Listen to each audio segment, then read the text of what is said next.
മലപ്പുറം നിലമ്പൂർ ചാലിയാർ പഞ്ചായത്തിൽ കാട്ടാനയുടെ പരാക്രമം. ചാലിയാർ സ്വദേശി വാസുദേവന്റെ വീടിന്റെ മതിൽ തകർത്തു. വ്യാപകമായി കൃഷി നശിപ്പിച്ചു. വിപിൻ സി വിജയനാണ് ചേരുന്നത് മലപ്പുറത്തു നിന്ന് വിവരങ്ങളുമായി. വിപിനെ, ഈ ആന ഏതുവഴിയാണ് കടന്നത്? ഇത് അതിർത്തിയാണോ, വനാതിർത്തിയാണോ ഈ ഇടം? പറയൂ.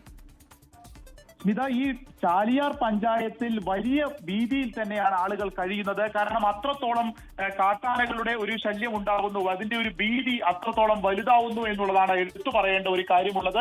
ഇതിപ്പോൾ ഇന്ന് പുലർച്ചെയാണ് കാട്ടാനകളുടെ ഒരു പരാക്രമം ഈ പ്രദേശത്ത് ഉണ്ടായിരിക്കുന്നത്. പൈങ്ങാങ്കോട് എന്നുള്ള പ്രദേശത്തെ വാസുദേവന്റെ വീടിന്റെ മതിലാണ് തകർത്തിരിക്കുന്നത്.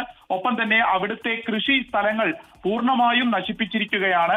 ഒരു തെങ്ങ് വീടിന് മുകളിലേക്ക് പുഴക്കിയിട്ടിട്ടുണ്ട്. ഇത്തരത്തിൽ ആ പ്രദേശത്തെ ആകെ തന്നെ ഒരു പരാക്രമമാണ് കാണിച്ചിരിക്കുന്നത്. ആളുകൾക്കൊന്ന് പുറത്തിറങ്ങാൻ പോലും രാത്രി ഇപ്പോൾ ഭീതിയാണ് എന്നുള്ളതാണ് നിലവിലെ ഒരു സാഹചര്യമുള്ളത്. മോഴയാനകൾ ആ പ്രദേശത്ത് തമ്പടിക്കുകയാണ്. അതായത് കാട്ടിൽ നിന്ന് വന്നതിന് ശേഷം ഇവ തിരിച്ചു കയറി പോകുന്നില്ല. വനപാലകർക്ക് തിരിച്ച് കാട്ടിലേക്ക് കയറ്റാനും സാധിക്കുന്നില്ല.